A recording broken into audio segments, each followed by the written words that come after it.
2 Samuel chapter 24, David's census, verse 1. Again the anger of the Lord was kindled against Israel, and he incited David against them, saying, Go, number Israel and Judah. So the king said to Joab, the commander of the army who was with him, Go through all the tribes of Israel, from Dan to Beersheba, and number the people, that I may know the number of the people. But Joab said to the king, May the Lord your God add to the people 100 times as many as they were, while the eyes of my lord the king will see it. But why does my lord the king delight in this thing? But the king's word prevailed against Joab and the commanders of the army. So Joab and the commanders of the army went out from the presence of the king to number the people of Israel. They crossed the Jordan and began from Aror, and from the city that is in the middle of the valley toward Gad, and on to Jazer. Then they came to Gilead and to Kadesh in the land of the Hittites. And they came to Dan, and from Dan they went around to Sidon, and came to the fortress of Tyre, and to all the cities of the Hivites and the Canaanites. And they went out to the Negeb of Judah at Beersheba. So when they had gone through all the land, they came to Jerusalem at the end of 9 months and 20 days. And Joab gave the sum of the numbering of the people to the king. In Israel there were 800,000 valiant men who drew the sword, and the men of Judah were 500,000. The Lord's judgment of David's sins, verse 10.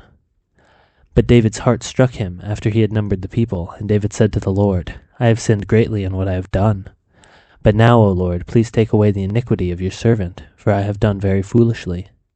And when David arose in the morning, the word of the Lord came to the prophet Gad, David's seer, saying, Go and say to David, Thus says the Lord, 3 things I offer you. Choose one of them, that I may do it to you. So Gad came to David and told him, and said to him, Shall 3 years of famine come to you in your land? Or will you flee 3 months before your foes while they pursue you? Or shall there be 3 days pestilence in your land? Now consider and decide what answer I shall return to him who sent me.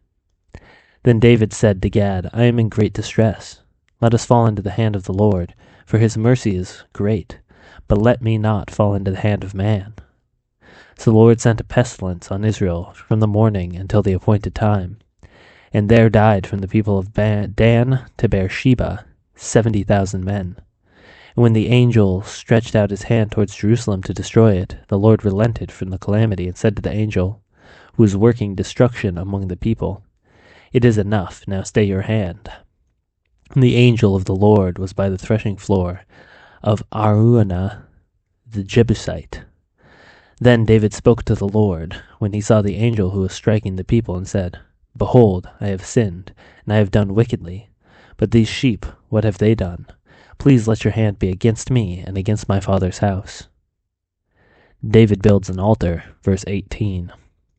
And Gad came that day to David and said to him, Go up, raise up an altar to the Lord on the threshing floor of Araunah the Jebusite. So David went up at Gad's word, as the Lord commanded. And when Araunah looked down, he saw the king and his servants coming towards him. And Araunah went out and paid homage to the king with his face to the ground. And Araunah said, Why has the Lord the king come to his servant? David said, To buy the threshing floor from you in order to build an altar to the Lord, that the plague may be averted from the people. So Araunah said to David, Let my lord the king take and offer up what seems good to him. Here are the oxen for the burnt offerings, and the threshing sledges and the yokes of the oxen for all the wood. All this, O king, Araunah gives to the king. And Araunah said to the king, May the Lord your God accept you. But the king said to Araunah, No, but I will buy it from you for a price. I will not offer burnt offerings to the Lord my God that cost me nothing. So David bought the threshing floor and the oxen for 50 shekels of silver. And David built there an altar to the Lord, and offered burnt offerings and peace offerings. So the Lord responded to the plea for the land, and the plague was averted from Israel.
Mm-hmm.